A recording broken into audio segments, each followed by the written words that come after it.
সামাজিক যোগাযোগ মাধ্যম ফেসবুকে দিনাজপুর জেলা পুলিশ সহ বিভিন্ন সরকারি দপ্তর ও গুরুত্বপূর্ণ ব্যক্তিদের নামে ভুয়া পেজ ও আইডি খুলে প্রতারণার অভিযোগে রবিউল ইসলাম রবি নামে এক যুবককে আটক করেছে গোয়েন্দা পুলিশ ডিবি। ওই যুবক এইসব ভুয়া আইডির মাধ্যমে বিভিন্ন এতিমখানা ও মাদ্রাসার নামে কোরআন শরীফ কার্পেট এবং অনুদান চেয়ে প্রতারণা করে আসছিল।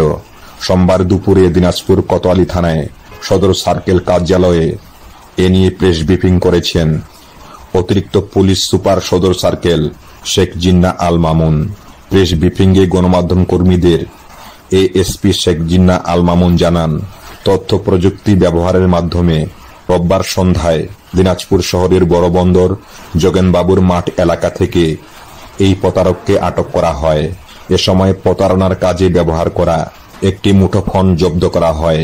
আটককৃত প্রতারক রবিউল ইসলাম রবি দিনাজপুর শহরের বড় বন্দর এলাকার মৃত আব্দুল হাকিমের ছেলে। এএসপি জিন্নাহ আল মামুন আরও জানান, এই প্রতারক জেলা পুলিশের নামে ফেসবুক পেজ ও আইডি খুলে এতিমখানা ও মাদ্রাসায় আর্থিক সহায়তা চেয়ে পোস্ট করেন। বিষয়টি দৃষ্টিগোচর হলে সাইবার ক্রাইম ইউনিট ও ডিবির একটি টিম নজরদারিতে রাখেন। পরে আসামিকে শনাক্ত করে তাকে গ্রেপ্তার করা হয়। এ সময় আসামির মোবাইল ফোন চেক করে জেলা পুলিশ সহ বিভিন্ন নারী ও ব্যবসা প্রতিষ্ঠানের নামে 15টি আইডি লগইন অবস্থায় পাওয়া যায়। বিভিন্ন প্রলোভন দেখিয়ে অর্থ সংগ্রহ করে প্রতারণা করেছে এই যুবক। দিনাজপুর জেলা পুলিশ নামে একটি পেজ খুলে তারা প্রতারণা করছে। তারা বিভিন্ন ধর্মীয় প্রতিষ্ঠানে কোরআন শরীফ এবং জায়নামাজ, কার্পেট এগুলা প্রয়োজন, এই যারা জয়েন করতে চায় তারা জয়েন করতে পারে, এরকম কিছু পোস্ট দিচ্ছিল। তাদের উদ্দেশ্য ছিল প্রতারণা করা, আর সেটি তারা করেছিল দিনাজপুর জেলা পুলিশ নামে একটি পেজ খুলে। তো আমাদের যখন এটি আপনাদের মাধ্যমে নজরে আসে, আমরা বিশেষ করে আমি এটি আমাদের পুলিশ সুপার স্যারকে অবগত করি।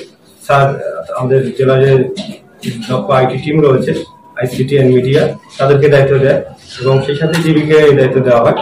তো ডিবি পুলিশ এবং আমাদের দিনাজপুর জেলা যে আইসিটি এবং মিডিয়ার যে টিমটা রয়েছে, তাদের সমন্বিত প্রয়াসে আমরা এই যে প্রতারক যারা ফেসবুকের ভুয়া পেজ খুলে জেলা পুলিশের নামে তারা মানুষকে প্রতারণা করার চেষ্টা করছে, তাদেরকে আমরা শনাক্ত করে তাদেরকে গ্রেফতার করতে সক্ষম হই। আর গ্রেফতার করে আমরা যে আসামি পেয়েছি তার নাম মোহাম্মদ রবিউল ইসলাম রবি। তাকে আমরা বড় বন্দর যোগেনবাবুর মাঠ থেকে গ্রেফতার করি। গ্রেফতারকালে তার কাছে আমরা OnePlus নোটেড একটি মোবাইল পাই। সেই মোবাইল আমরা যাচাই করি, মোবাইলে দেখে আমরা সেইখানেই লগ ইন অবস্থায় এই জেলা পুলিশ দিনাজপুরের আইডিটি পাই। একই সাথে আমরা সেখানে 15টির মতো আরো আইডি পেয়েছি। এই আইডি গুলোর মধ্যে আপনার নারীর আইডি রয়েছে, বিভিন্ন নারীর নাম ধারণ করে সে আইডি খুলে মানুষকে প্রতারণা করছে।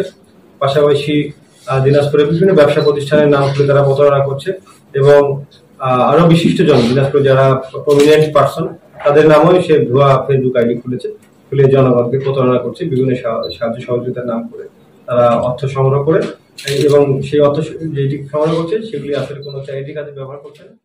প্রেস ব্রিফিংয়ে ডিবির ওসি সোহেল রানা সহ অন্যান্য পুলিশ কর্মকর্তারা উপস্থিত ছিলেন। শাহ আলম শাহী, চ্যানেল আই, দিনাজপুর।